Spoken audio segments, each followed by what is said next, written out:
रामू एक सच्चे और ईमानदार ट्रक ड्राइवर के रूप में जाना जाता था। उसके साथ उसका एक हेल्पर मोहन अक्सर सफर में होता था। दोनों का तालमेल इतना बढ़िया था कि हर सफर को वे दोनों हंसी खुशी पूरा करते थे। यह घटना एक सर्द रात की है, जब रामू और मोहन सामान की डिलीवरी के लिए निकले थे। दिसंबर का महीना था और ठंड अपने चरम पर थी। उस रात का सफर किसी भयानक सपने से कम नहीं था। रामू और मोहन का ट्रक एक सुनसान हाईवे पर चल रहा था। चारों ओर घना कोहरा छाया हुआ था। सड़क पर भी मुश्किल से कुछ ही दिखाई दे रहा था। दोनों ने तय किया कि वे जल्द से जल्द मंजिल पर पहुंचने की कोशिश करेंगे ताकि ठंड और कोहरे से बचा जा सके।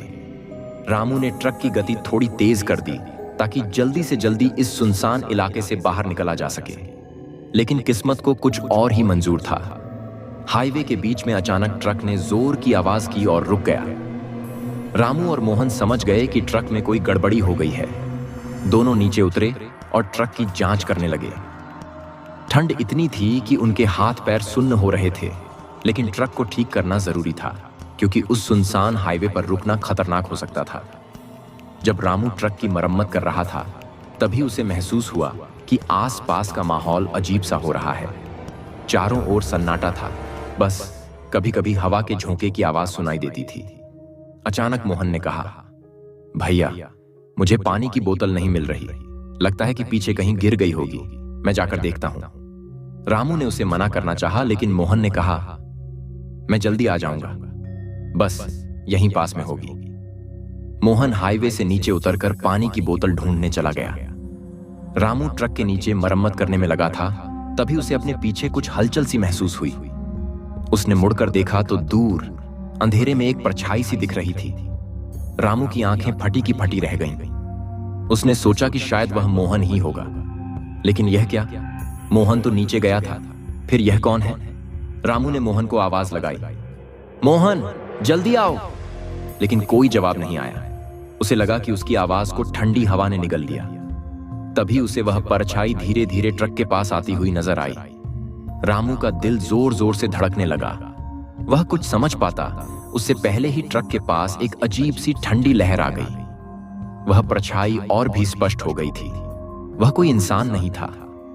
उसका चेहरा देखना मुश्किल था, लेकिन उसकी आंखें अंधेरे में चमक रही थीं, जैसे कोई जंगली जानवर हो। रामू को समझ नहीं आ रहा था कि वह क्या करे। उसने ट्रक के अंदर जाकर दरवाजा बंद करने का सोचा, लेकिन उससे पहले ही वह परछाई उसके सामने खड़ी हो गई। रामू का शरीर जैसे जम सा गया था। वह कुछ बोल नहीं पा रहा था। उसकी आवाज जैसे गले में ही अटक गई थी। उस परछाई ने धीरे धीरे अपना हाथ उठाया और रामू की ओर बढ़ाया। रामू की आंखों के सामने एक अजीब सी तस्वीर उभरने लगी। उसे दिखाई दिया कि एक बार इसी हाईवे पर एक और ट्रक ड्राइवर था जो एक दुर्घटना में मारा गया था। उसकी आत्मा शायद अभी भी यहीं भटक रही थी। उस परछाई ने रामू के सिर पर अपना हाथ रखा और एक ठंडी लहर उसके शरीर में दौड़ गई। रामू ने महसूस किया कि उसकी आत्मा जैसे शरीर से निकलकर उस परछाई के साथ जुड़ रही हो। वह कुछ कर नहीं पा रहा था। उसके शरीर ने जैसे काम करना बंद कर दिया था। तभी अचानक रामू को किसी के चिल्लाने की आवाज सुनाई दी। वह मोहन की आवाज थी। मोहन वापस आ गया था और उसने रामू को चिल्लाते हुए देखा। मोहन ने अपनी सारी हिम्मत जुटाकर रामू की ओर दौड़ लगाई और उसे खींचकर ट्रक के अंदर ले गया। जैसे ही रामू ट्रक के अंदर आया, वह परछाई अचानक गायब हो गई। रामू हांफते हुए बैठा रहा। उसकी आंखों में डर साफ झलक रहा था। मोहन ने घबराकर पूछा, भैया, क्या हुआ? आपने चिल्लाया क्यों? लेकिन रामू कुछ भी बोल नहीं पा रहा था। उसका चेहरा सफेद पड़ गया था, जैसे उसने किसी भूत को देख लिया हो। मोहन ने उसे पानी पिलाया और ट्रक स्टार्ट करने की कोशिश की। आखिरकार कुछ कोशिशों के बाद ट्रक स्टार्ट हो गया और मोहन ने ट्रक को वहां से चलाना शुरू किया। रामू ने पीछे मुड़कर देखा, उस जगह को जहां वह परछाई थी, लेकिन अब वहां कुछ नहीं था, सिर्फ अंधेरा और ठंडक। रामू ने मोहन से कुछ नहीं कहा, बस उसकी आंखों में वह खौफनाक मंजर बसा हुआ था। रामू और मोहन ने तय किया कि वे इस घटना के बारे में किसी से कुछ नहीं कहेंगे। वे नहीं चाहते थे कि लोग उन्हें पागल समझें या उनका मजाक उड़ाएं। लेकिन रामू के मन में वह खौफनाक मंजर हमेशा के लिए बस गया था। वह हमेशा उस रात को याद करके कांप उठता था। उस घटना के बाद रामू ने उस हाईवे पर जाने से तौबा कर ली थी, लेकिन उसे हमेशा लगता था कि वह परछाई उसे देख रही है, उसका पीछा कर रही है। कुछ दिनों बाद रामू को एक साधु मिला जो उसके ट्रक के पास आया। साधु ने रामू की आंखों में देखा और कहा, बेटा, तुझे किसी आत्मा ने छू लिया है, तुझे उससे बचना होगा। रामू को यह सुनकर और डर लगने लगा। उसने साधु से पूछा, बाबा, मुझे क्या करना होगा? साधु ने उसे कुछ ताबीज दिए और कहा कि इन्हें हमेशा अपने पास रखना। उन्होंने बताया कि वह आत्मा एक भटकती आत्मा है जो इस दुनिया से मुक्त नहीं हो पाई है, उसे शांति नहीं मिली है और वह हर किसी को अपनी ओर खींचने की कोशिश करती है। रामू ने उन ताबीजों को अपने पास रखना शुरू कर दिया और हर रोज भगवान से प्रार्थना करने लगा। कुछ दिनों बाद उसे महसूस हुआ कि अब वह डर कम हो रहा है, लेकिन वह घटना उसकी यादों से कभी मिट नहीं पाई। वह हमेशा उस रात को याद करके सोचता था कि क्या होता अगर मोहन उसे समय पर न खींचता। शायद वह भी उसी परछाई का हिस्सा बन गया होता। रामू ने इस घटना के बाद ड्राइविंग को थोड़ी देर के लिए छोड़ दिया। वह हर रोज भगवान की पूजा करता और अपनी आत्मा की शांति के लिए प्रार्थना करता। उसने अपने जीवन में कुछ बदलाव किए। अब वह हर सफर के पहले भगवान से आशीर्वाद लेकर निकलता। रामू ने अपने दोस्तों और परिवार को इस घटना के बारे में बताया और उन्हें भी सतर्क रहने को कहा। एक दिन रामू और मोहन उसी साधु से फिर मिले। साधु ने रामू को देखकर मुस्कुराया और कहा, बेटा, तूने सही किया, उस आत्मा से बचना ही बेहतर था, लेकिन याद रख, वह अभी भी यहीं कहीं है, उसकी मुक्ति के लिए प्रार्थना करना। साधु की बात सुनकर रामू का दिल भारी हो गया। उसने साधु से पूछा, बाबा, क्या उस आत्मा को मुक्ति मिल सकती है? साधु ने सिर हिलाते हुए कहा, मुक्ति तब तक नहीं मिलेगी जब तक उसे कोई सही रास्ता नहीं दिखाएगा। रामू ने ठान लिया कि वह उस आत्मा की मुक्ति के लिए प्रार्थना करेगा। उसने भगवान से प्रार्थना की कि वह उस आत्मा को शांति दे और उसे इस दुनिया से मुक्त कर दे। उसने उस जगह पर जाकर पूजा भी की जहां उसे वह परछाई दिखी थी। धीरे धीरे उसे महसूस हुआ कि अब वह जगह शांत हो गई है। वह परछाई जैसे अब उसे परेशान नहीं कर रही थी। रामू ने उस दिन सीखा कि भटकती आत्माओं को भी शांति की आवश्यकता होती है। अगर हम उनके लिए प्रार्थना करें और उनकी मुक्ति के लिए प्रयास करें तो शायद उन्हें भी शांति मिल सके। उस घटना के बाद रामू ने फिर से ड्राइविंग शुरू कर दी, लेकिन अब वह हर सफर पर निकलने से पहले भगवान से आशीर्वाद लेना नहीं भूलता। रामू की जिंदगी उस घटना के बाद बिल्कुल बदल गई थी। वह जानता था कि उसने उस आत्मा को शांत करने के लिए जो भी किया, उससे न केवल उसे बल्कि मोहन को भी बचाने में मदद मिली। रामू ने फैसला किया कि वह इस अनुभव को अपने अंदर ही नहीं रखेगा, बल्कि अपने आसपास के लोगों को इसके बारे में बताएगा, ताकि वे भी ऐसे खतरों से सावधान रह सकें। वह अक्सर गांव की चौपाल पर जाता और लोगों को उस रात की कहानी सुनाता। उसकी कहानी सुनकर हर कोई हैरान रह जाता। कुछ लोग इसे अंधविश्वास मानते थे, तो कुछ इसे एक भटकती आत्मा की पुकार समझते थे। लेकिन रामू जानता था कि यह सच्चाई थी और उसने इसे खुद महसूस किया था। रामू ने यह भी देखा कि उसके जीवन में एक सकारात्मक बदलाव आया है। वह अब ज्यादा सतर्क और समझदार हो गया था। उसने खुद को और ज्यादा धार्मिक बना लिया। हर सफर के पहले वह भगवान का आशीर्वाद लेता और हमेशा अपने साथ उन ताबीजों को रखता जो साधु ने उसे दिए थे। कुछ समय बाद रामू ने देखा कि गांव में भी कुछ अजीब घटनाएं होने लगी थीं। लोग कहते थे कि उन्होंने रात को किसी परछाई को घूमते हुए देखा है। कुछ लोगों का कहना था कि वह आत्मा अभी भी शांति की खोज में है। रामू ने यह समझ लिया कि यह वही आत्मा हो सकती है जो उस हाईवे पर थी। उसने मन ही मन निश्चय किया कि वह गांव के पंडित से बात करेगा और पता लगाएगा कि उस आत्मा की मुक्ति के लिए क्या किया जा सकता है। रामू गांव के पंडित के पास गया और उन्हें सारी घटना बताई। पंडित ने रामू की बात ध्यान से सुनी और कहा, बेटा, वह आत्मा अभी भी अपनी मुक्ति के लिए भटक रही है। उसे इस दुनिया से मुक्त करने के लिए हमें एक विशेष पूजा करनी होगी, लेकिन यह आसान नहीं होगा। इसके लिए तुम्हें और गांव के सभी लोगों को मिलकर प्रयास करना होगा। पंडित ने बताया कि इस पूजा के लिए सभी गांव वासियों को एकत्रित होना होगा और एक विशेष यज्ञ करना होगा। इस यज्ञ के दौरान भगवान से प्रार्थना करनी होगी कि उस आत्मा को शांति मिले और वह इस दुनिया से मुक्त हो सके। रामू ने गांव के सभी लोगों से बात की और उन्हें इस पूजा के महत्व के बारे में समझाया। गांव के लोग पहले तो थोड़ा हिचकिचाए, लेकिन रामू की कहानी सुनकर और पंडित जी की बात मानकर वे तैयार हो गए। उन्होंने तय किया कि वे सब मिलकर इस यज्ञ को संपन्न करेंगे। यज्ञ की तैयारी शुरू हो गई और सभी लोग मिलकर उसमें शामिल हुए। यज्ञ के दिन गांव के बीचों बीच एक बड़ा हवन कुंड बनाया गया। पंडित जी ने मंत्रोच्चार किया और सभी ने मिलकर भगवान से प्रार्थना की। उस दौरान रामू ने महसूस किया कि आसपास का माहौल कुछ बदल रहा है। उसे एक अजीब सी शांति महसूस होने लगी। ऐसा लग रहा था जैसे वह आत्मा वहां मौजूद है और वह उनकी प्रार्थना सुन रही है। यज्ञ खत्म होने के बाद पंडित जी ने कहा, अब हमें इंतजार करना होगा।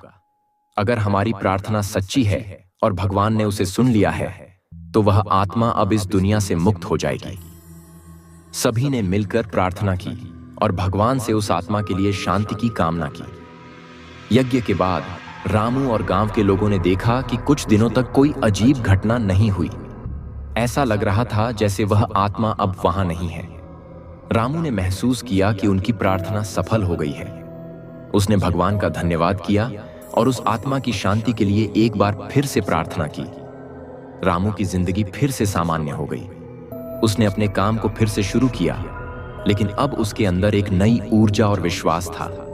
उसने अपने डर पर काबू पा लिया था और अपने जीवन को एक नई दिशा दी थी। उसने सीखा कि भगवान में आस्था और सही कर्म करने से हम किसी भी बुरी स्थिति से बाहर निकल सकते हैं। कुछ समय बाद रामू ने उस हाईवे पर फिर से जाने का फैसला किया। इस बार उसके दिल में कोई डर नहीं था। उसने सोचा कि वह अपनी आत्मा की शांति के लिए वहां जाएगा और भगवान से धन्यवाद करेगा। जब वह उस जगह पर पहुंचा तो उसने देखा कि वहां कुछ भी अजीब नहीं था। वह परछाई जो उसने उस रात देखी थी अब कहीं नहीं थी। उसे लगा कि उसकी प्रार्थना सफल हो गई है और वह आत्मा अब मुक्त हो गई है।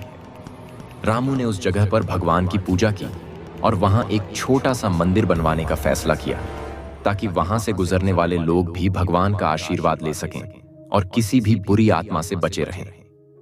उसने उस मंदिर में एक छोटा सा दीप जलाया और भगवान से प्रार्थना की कि वहां आने वाले सभी लोगों को सुरक्षित रखें। इस पहल से हाईवे पर जाने वाले सभी लोग बहुत खुश हुए। अब जब भी कोई उस हाईवे से गुजरता, वह उस छोटे से मंदिर में रुकता और भगवान का आशीर्वाद लेता। लोगों का मानना था कि उस मंदिर के कारण अब कोई भी बुरी आत्मा वहां नहीं भटकती। इस घटना के बाद रामू को एक नई पहचान मिली। लोग उसे एक साहसी और ईमानदार इंसान के रूप में जानते थे, जिसने अपनी हिम्मत और भगवान में आस्था के बल पर एक भटकती आत्मा को शांति दिलाई।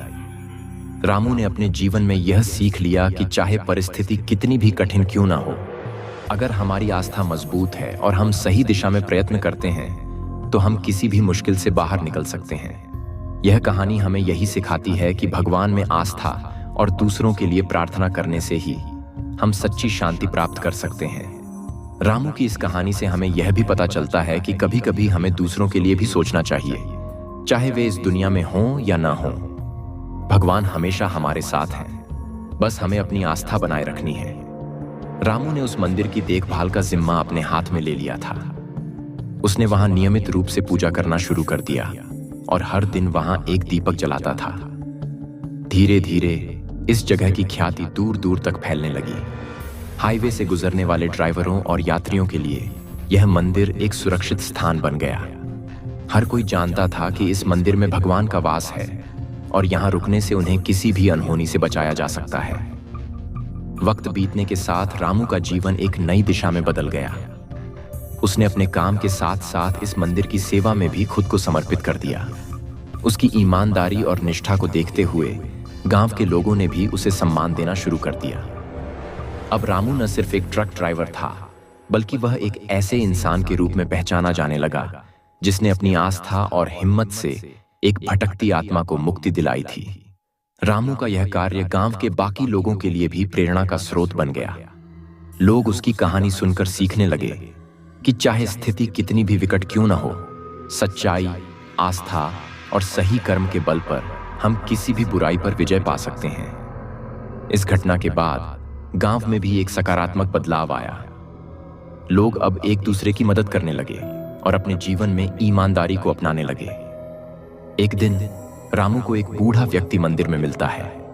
वह व्यक्ति काफी थका हुआ और भूखा दिखता था। रामू ने तुरंत उसकी मदद की, उसे खाने के लिए कुछ दिया और पानी पिलाया। उस बूढ़े व्यक्ति ने रामू की ओर देखा और कहा, बेटा, तूने मेरी बहुत मदद की, भगवान तुझे इसके लिए आशीर्वाद देंगे। रामू ने उस व्यक्ति का धन्यवाद किया और उसकी सेवा में लग गया। कुछ समय बाद उस व्यक्ति ने रामू को बताया कि वह एक साधारण व्यक्ति नहीं है, वह एक संत है और उसकी नजरों में वह सब कुछ देखा है जो रामू ने किया। उसने कहा, बेटा, तुमने उस भटकती आत्मा को शांति दिलाकर एक महान कार्य किया है। भगवान तुम्हारे साथ हैं और तुम्हें उनके आशीर्वाद से हमेशा सुरक्षित रहोगे। यह सुनकर रामू चौंक गया। उसे विश्वास नहीं हो रहा था कि वह व्यक्ति उसकी सारी कहानी जानता है। रामू ने उस संत से आशीर्वाद लिया और उनके आगे हाथ जोड़कर कहा, बाबा, मैं कुछ भी नहीं हूं। यह सब भगवान की कृपा है कि मुझे वह रास्ता दिखाया और मुझे हिम्मत दी। संत ने मुस्कुराते हुए कहा, बेटा, भगवान उन्हीं की मदद करते हैं जो खुद की मदद करते हैं। तुमने अपनी आस्था और हिम्मत से वह कर दिखाया जो कोई और नहीं कर सकता था। संत ने रामू को कुछ धार्मिक मंत्र और अनुष्ठान बताए जो उसे नियमित रूप से करने थे। उन्होंने कहा, इन अनुष्ठानों से तुम खुद को और इस मंदिर को हर प्रकार की नकारात्मक ऊर्जा से सुरक्षित रख सकते हो। रामू ने उन्हें ध्यान से सुना और हर रोज उनके द्वारा बताए गए अनुष्ठानों को करना शुरू कर दिया। इससे मंदिर का माहौल और भी पवित्र हो गया और वहां आने वाले लोग खुद को सुरक्षित और शांति महसूस करने लगे। कुछ महीनों बाद गांव में एक बड़ी धार्मिक आयोजन हुआ। इसमें बहुत सारे संत, महात्मा और भक्त शामिल हुए। रामू ने उस आयोजन में भाग लिया और वहां मौजूद लोगों को अपनी कहानी सुनाई। उसकी कहानी सुनकर वहां मौजूद संत महात्माओं ने उसकी तारीफ की और उसे आशीर्वाद दिया।